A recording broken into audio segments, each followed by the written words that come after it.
Hi hello welcome back to Chaitra all in one ವ್ಲಾಗ್ಗೆ ಎಲ್ರಿಗೂ ಸ್ವಾಗತ. ಇವತ್ತು ನಾನು ಮೀಶೋದಿಂದ ಕೆಲವೊಂದು ಪ್ರಾಡಕ್ಟ್ಸ್ನ ಬೈ ಮಾಡಿದ್ದೆ. ಸೊ ಯಾವ್ಯಾವೆಲ್ಲ ಬೈ ಮಾಡಿದ್ದೀನಿ ಮತ್ತು ಏನೇನು ಪ್ರಾಡಕ್ಟ್ಸ್ನ ತರಿಸಿದ್ದೀನಿ ಅಂತ ಹೇಳಿಬಿಟ್ಟು ನಿಮಗೆ ನಾನು ಒಂದು ವಿಡಿಯೋ ಮಾಡಿ ತೋರಿಸ್ತಾ ಇದ್ದೀನಿ. ಸೊ ಮೊದಲಿಗೆ ನಾನು ಕಿಚನ್ನಲ್ಲಿ ಈ ಚಾಕುಗಳೆಲ್ಲ ತುಂಬಾ ರಫ್ ಆಗಿರುತ್ತೆ. ಸೊ ಅದನ್ನು ಶಾರ್ಪ್ನೆಸ್ ಮಾಡ್ಕೊಳ್ಳೋದಕ್ಕೆ ಅಂತ ಹೇಳ್ಬಿಟ್ಟು ಈ ಪ್ರಾಡಕ್ಟ್ನ ತರಿಸಿದ್ದೆ. ಸೊ ತುಂಬಾ ಚೆನ್ನಾಗಿದೆ. ಇದೊಂದು ಮನೆಯಲ್ಲಿದ್ದರೆ ನಾವು ಯಾವುದೇ ವೆಜಿಟೇಬಲ್ಸ್ನ ಕಟ್ ಮಾಡಬೇಕಾದ್ರೆ ನಮಗೆ ಶಾರ್ಪ್ನೆಸ್ ಬೇಕು ಅಂದರೆ ಇದನ್ನು ಜಸ್ಟ್ ಹಿಂಗೆ ಅದರ ಮೇಲೆ ಈ ಥರ ಉಜ್ಜಿ ಮಾಡಿದ್ರೆ ಶಾರ್ಪ್ ಆಗುತ್ತೆ. ಸೊ ನಾನು ಇದನ್ನು ಯಾವ ರೀತಿ ಮಾಡೋದು ಅಂತ ಹೇಳಿಬಿಟ್ಟು ನಾನು ನಿಮಗೆ ತೋರಿಸ್ತೀನಿ. ಸೊ ಇದು ಎಷ್ಟು ಅಮೌಂಟು ಅಂತ ನಾನು ಲಾಸ್ಟಲ್ಲಿ ನಿಮಗೆ ಹೇಳ್ತೀನಿ. ಸೊ ನೋಡಿ ಮಾಡ್ತಾಯಿದ್ದಾರೆ ನಮ್ಮ ಹಸ್ಬೆಂಡು ಯಾವ ರೀತಿ ಮಾಡ್ತಿದ್ದಾರೆ ಅಂತ. ತುಂಬಾ ಶಾರ್ಪಾಗಿ ಬರುತ್ತೆ. ಸೊ ತುಂಬಾ ಕೇರ್ಫುಲ್ಲಾಗಿ ಮಾಡಿ. ತುಂಬ ನಿಮಗೆ ಎಷ್ಟು ಬೇಕೋ ಅಷ್ಟು ಶಾರ್ಪ್ನೆಸ್ ಮಾಡ್ಕೋಬೋದು, ತೊಂದರೆ ಇಲ್ಲ. ತೋರಿಸಿ, ಶಾರ್ಪ್ ಇದೆಯಲ್ಲ. ಸೊ ನಂತರ ನಾನು ಇದು ಲಂಚ್ ಬ್ಯಾಗ್ನ ತರಿಸಿದೆ. ಸೊ 2 ಲಂಚ್ ಬ್ಯಾಗ್ ತರಿಸಿದೆ ಮಕ್ಕಳಿಗೆ ಅಂತ ಹೇಳಿಬಿಟ್ಟು. ಸೊ ಇದು ಅಷ್ಟೇ ಕೂಡ ಕ್ವಾಲಿಟಿ ವೈಸು ಓಕೆ ಚೆನ್ನಾಗಿದೆ, ಯೂಸ್ ಮಾಡ್ಬೋದು ಅಂತ ಅನ್ನಿಸ್ತು. ಮತ್ತು 2 ಲಂಚ್ ಬ್ಯಾಗ್ಗೆ ನನಗೆ ಬಂದು ಇದು 201 ರೂಪಾಯಿ. ನನಗೆ ಡಿಸ್ಕೌಂಟ್ ಹೋಗಿ 181 ರುಪೀಸ್ ಆಯಿತು. ಸೊ ಚೆನ್ನಾಗಿದೆ, ಓಕೆ ಅಂದರೆ ಯೂಸ್ ಮಾಡ್ಬೋದು ಅನಿಸ್ತು.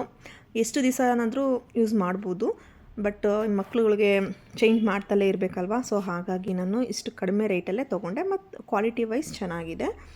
ಸೊ ನಂತರ ಇನ್ನೊಂದು ಪ್ರಾಡಕ್ಟ್ ನಾನು ತೋರಿಸ್ತಾ ಇದ್ದೀನಿ. ಸೊ ಇದು ಬಂದು ಸಿಂಪಲ್ ಪ್ರಾಡಕ್ಟು, ಇದೇನು ತುಂಬ ಕಾಸ್ಟ್ ವೈಸ್ ಇಲ್ಲ, ಏನು ಜಾಸ್ತಿ ಇಲ್ಲ. ಇದು ಬಂದು ನಾನು ಹೋಲ್ಡರ್ ಅಂತ ಹೇಳಿಬಿಟ್ಟು, ಇದು ಅಷ್ಟು ಏನು ಕಂಫರ್ಟಬಲ್ ಆಗಿರಲಿಲ್ಲ ಮತ್ತು ಇದು ಕಡಿಮೆ ಪ್ರೈಸ್ ಆಗಿರೋದ್ರಿಂದ ನಾನು ಇದು ರಿಟರ್ನ್ ಹಾಕಲಿಲ್ಲ. ಸೊ ಓಕೆ ಇದನ್ನೇನಾದರೂ ಬೇರೆ ಡಬಲ್ ಸೈಜ್ ಸ್ಟಿಕ್ ಹಾಕಿ ಇದನ್ನು ಮಡಿಕೊಳ್ಳೋಣ ಅಂತ ಹೇಳಿಬಿಟ್ಟು ಜಸ್ಟ್ ಅದನ್ನು ನಿಮಗೇನು ತೋರಿಸ್ತಿಲ್ಲ. ಅದು ಅಷ್ಟು ಚೆನ್ನಾಗೂ ಇಲ್ಲ ಕೂಡ.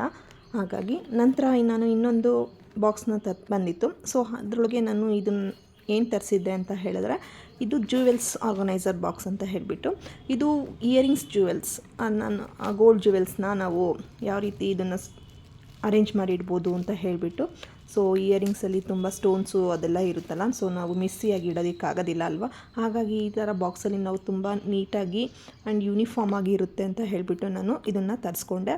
ಸೊ ನನ್ನ ಇಯರಿಂಗ್ಸ್ ಎಲ್ಲ ತುಂಬಾ ಮೆಸ್ಸಿಯಾಗಿ ಇಟ್ಕೊಳ್ಳೋ ಥರ ಆಗ್ತಿತ್ತು. ಸೊ ಹಾಗಾಗಿ ಈ ಥರ ಇಟ್ಕೊಂಡ್ರೆ ಸೊ ತುಂಬ ಚೆನ್ನಾಗಿರುತ್ತೆ ಮತ್ತು ಸ್ಟೋನ್ಸ್ ಎಲ್ಲ ಬೀಳೋವಂಥ ಚಾನ್ಸಸ್ ಇರೋದಿಲ್ಲ ಅಂತ ಹೇಳಿಬಿಟ್ಟು ಈ ಬಾಕ್ಸ್ನ ನಾನು ಬೈ ಮಾಡಿದೆ. ಸೊ ತುಂಬಾ ಚೆನ್ನಾಗಿದೆ ಪ್ರಾಡಕ್ಟು. ನೋಡಿ ನಾನು ಈ ಥರ ಆರ್ಗನೈಸ್ ಮಾಡಿ ಇಟ್ಕೊಂಡೆ. ಸೊ ನಾನು ಇದೇ ಥರ ನಿಮಗೇನಾದರೂ ಬೇಕು ಅಂತಂದರೆ ನಾನು ಡಿಸ್ಕ್ರಿಪ್ಷನ್ ಬಾಕ್ಸಲ್ಲಿ ನಾನು ಲಿಂಕ್ ಹಾಕಿರ್ತೀನಿ, ನೀವು ಬೇಕಿದ್ರೆ ಅಲ್ಲಿ ಹೋಗಿ ನೀವು ಬೈ ಮಾಡ್ಬೋದು. ಸೊ ಇಷ್ಟು ಮೀಶೋ ನನ್ನ ಪ್ರಾಡಕ್ಟ್ಸ್ನ ನಾನು ಬೈ ಮಾಡಿದ್ದೆ. ಇದೇ ರೀತಿ ನನ್ನ ಚಾನಲ್ನ ನೋಡ್ತಾಯಿರಿ. Thank you for watching.